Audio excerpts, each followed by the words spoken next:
Welcome to my channel! Learn with Teacher Ali!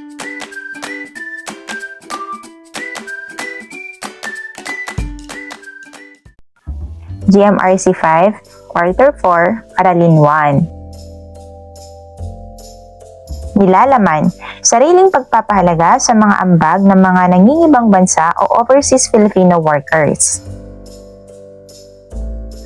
Una, mga nangingibang bansa o overseas Filipino workers at ang kanilang mga sakripisyo at kabayanihan. Pangalawa, mga nangingibang bansa o OFWs at ang kanilang ambag sa bayan. At pangatlo, mga paraan ng sariling pagpapahalaga sa mga ambag ng mga nangingibang bansa o OFWs. Ngayon ay magbalik-aral muna tayo. Isulat ang po kung ang mga sumusunod na sitwasyon ay nagpapakita ng paggalang sa oras ng kapwa at HPO naman o hindi nagpapakita ng paggalang sa oras kung hindi.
Ngayon, hingan ng sariling opinyon ang mga bata tungkol sa pangungusap. Ano ang mas mainam? Ang magulang na nagtatrabaho sa ibang bansa o magulang na nagtatrabaho sa Pilipinas? Piliin sa kanan ang kasing kahulugan ng mga salitang nasa kaliwa. Isulat ang letra ng tamang sagot sa patlang.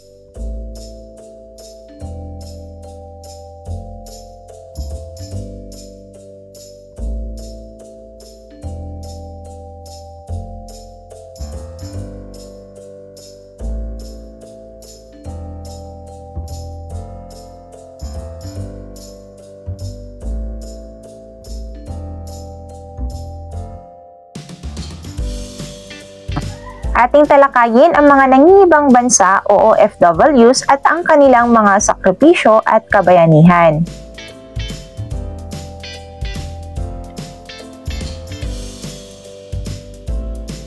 Marami sa mga Pilipino ngayon ang nagnanais na mangibang bansa, lalo na ang mga katatapos pa lamang ng kolehiyo.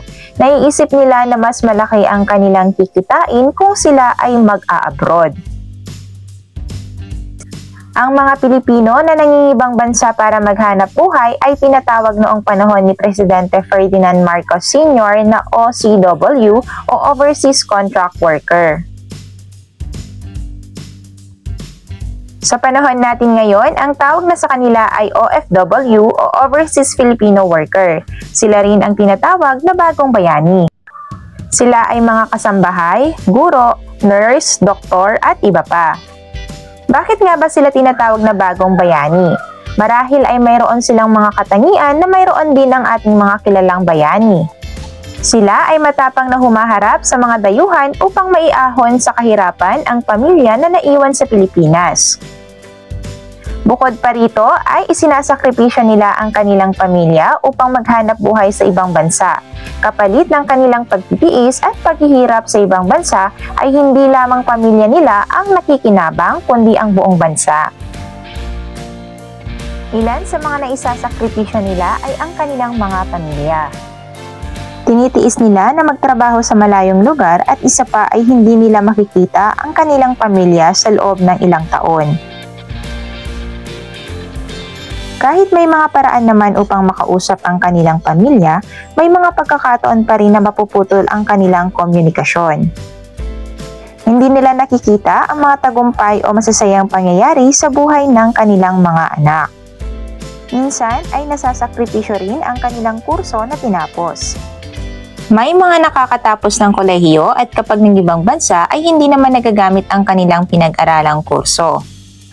Ito ay kapalit rin ng mataas na sweldo na kanilang matatanggap upang may maitulong sa kanilang pamilya.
Ipaliwanag kung bakit itinuturing na bagong bayani ang OFW at ano ang kanilang mga isinasakripisyo.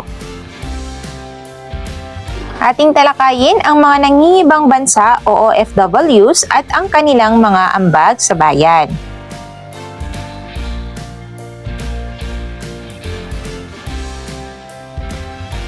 Gaya ng nasabi sa unang aralin, malaki ang naitutulong ng mga OFW sa ekonomiya ng bansa.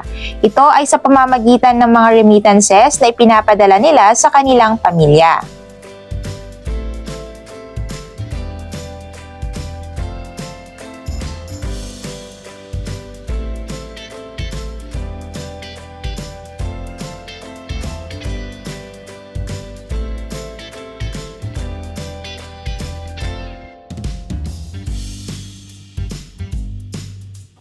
Ngayon, sagutin ang mga sumusunod na mga katanungan.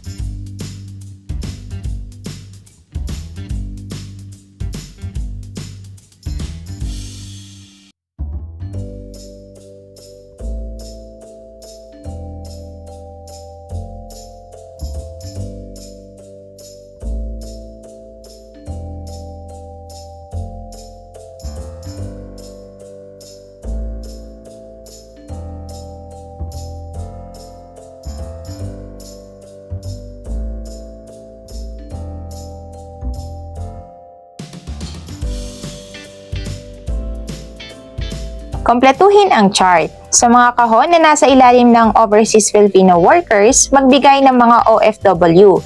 Halimbawa, nurse. Sa mga kahon naman na nasa ibaba ng bansa, magbigay ng mga bansa na pinupuntahan ng mga OFW upang maghanap buhay.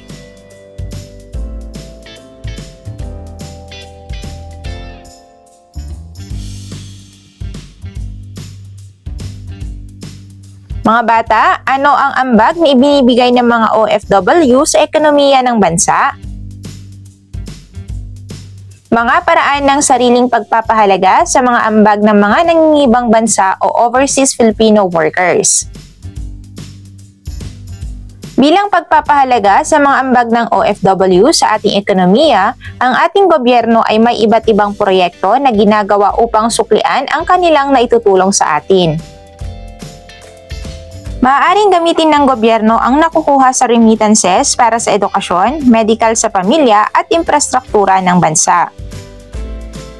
May mga sariling paraan rin upang pahalagahan ang ambag ng mga OFW lalo na sa kanilang mga anak. Kung ikaw ay isang anak ng OFW, dapat ay suklian mo ang paghihirap ng iyong mga magulang sa ibang bansa sa pamamagitan ng pag-aaral ng mabuti. Dapat rin ay maging matalino sa paggastos ng kinikita ng magulang na nangibang bansa. Dapat ay laging tandaan kung ano-ano ang hirap at sinasakripisyo nila upang magkaroon ang pamilya ng isang magandang buhay. Kung ikaw naman ay may kaklaseng anak ng OFW, iparamdam sa kanila ang iyong pagpapahalaga at tulungan sila lalo na sa aspetong mental at emosyonal. Hindi rin madali para sa kanila na malayo ang kanilang magulang. Importante na handa natin silang damayan sa mga panahon na kailangan nila ng tulong. Huwag rin nating pagtatawanan kung anuman ang nagiging hanapbuhay ng kanilang magulang sa ibang bansa. Sa pamamagitan ng mga paraang ito ay mapapahalagahan natin ang mga ginagawa nila para sa ating bayan. Maging mapagpasalamat tayo sa kanilang mga sakripisyo at ambag lalo na sa ating ekonomiya. Ngayon, ano ang gagawin mo sa mga sumusunod na sitwasyon? Una, ang nanay ni Jomar ay nagpunta sa Italy upang magtrabaho. Sa unang buwan ng sweldo nito ay nagpadala siya kina Jomar. Ginastos lamang ito sa kanilang mga pangunahing pangangailangan at mga dapat na bayaran. May natira pang pera sa ipinadala ng kanilang nanay. Ano ang dapat nilang gawin dito?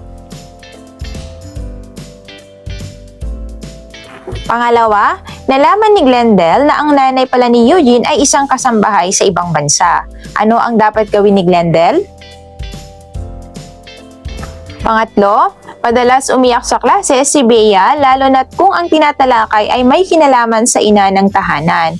Naiisip niya kasi ang kanyang nanay na nagtatrabaho sa Dubai. Ano ang gagawin mo upang maibsan ang nararamdaman ni Bea? Pang-apat, mataas ang remittances na ipinapadala ng mga OFW sa ating bansa. Ano ang dapat gawin ng ating pamahalaan sa mga remittances na ito? Pang-lima, kaya ng pag-aralin ng kanyang tatay si Angelo sa kolehiyo. Ang kanyang tatay ay nakaipon na upang matustusan ang pag-aaral nilang magkakapatid. Ano ang dapat nilang gawin? Pang-anim, bumalik na sa Pilipinas ang tatay ni Jane. Matapos ang 2 taon na paghahanap buhay sa barko, ano ang dapat gawin ng kanilang pamilya? Pang-pito, buwan-buwan ay nagpapadala ng malaking pera ang kuya ni Karen sa kanilang pamilya. Kung kaya't lagi silang namamasyal at nagsha-shopping. Tama ba ito? Ano ang kanilang dapat gawin? Pang-walo, naiinis ang mag-anak nila Aling Lina tuwing umuwi ang kanyang asawa galing abroad. Mas gusto ng mag-iina na nasa abroad lang ang kanilang tatay. Ano ang dapat na ginagawa ng pamilya ni Aling Lina kapag umuwi galing ibang bansa ang kanyang asawa? Pang-siyam, darating na ang tatay nila Rose sa susunod na buwan. Sila ay nasasabik na sa pag-uwi ng kanilang tatay. Tama ba ito? Bakit? Pang-sampu, hindi kinakaibigan nila Jenna ang kanilang kaklase na anak ng isang OFW. Ngunit ano ang dapat gawin nila Jenna? Ngayon, lagyan ng check ang tamang column.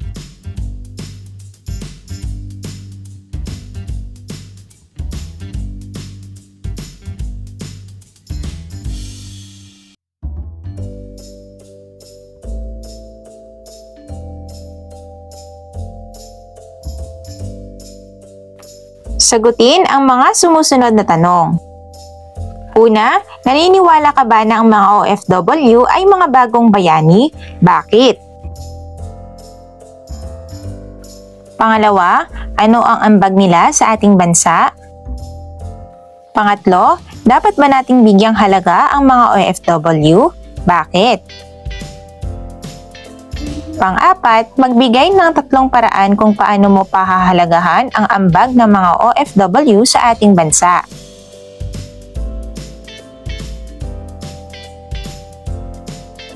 Ngayon, gumawa ng isang slogan tungkol sa mga OFW. Magbigay ng maikling paliwanag tungkol sa iyong gawa.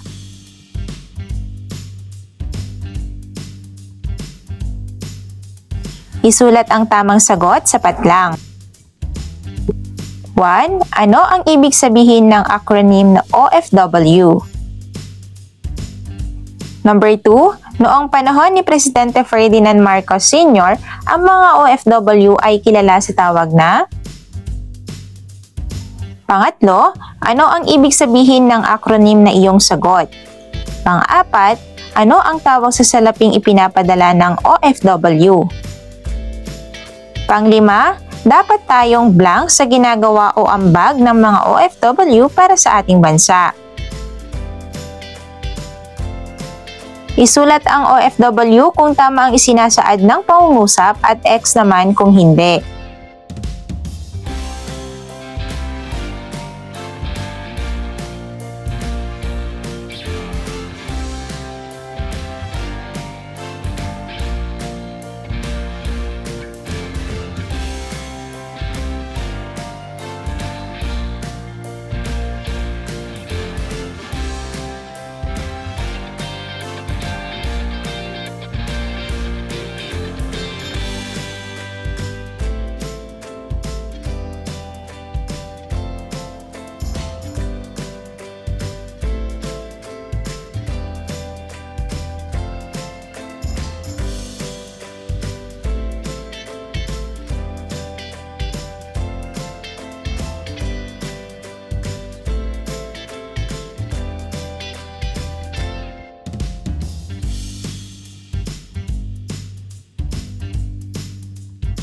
Narito ang mga tamang sagot.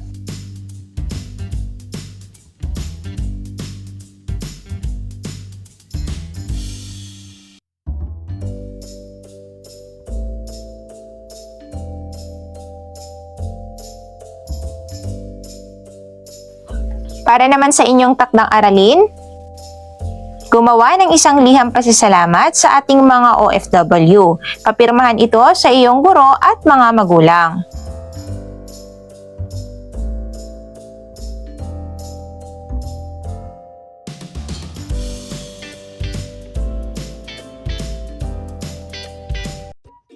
Thank you for watching!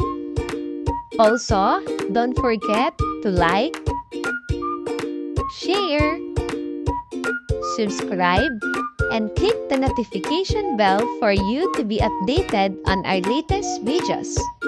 See you on our next lesson. Goodbye!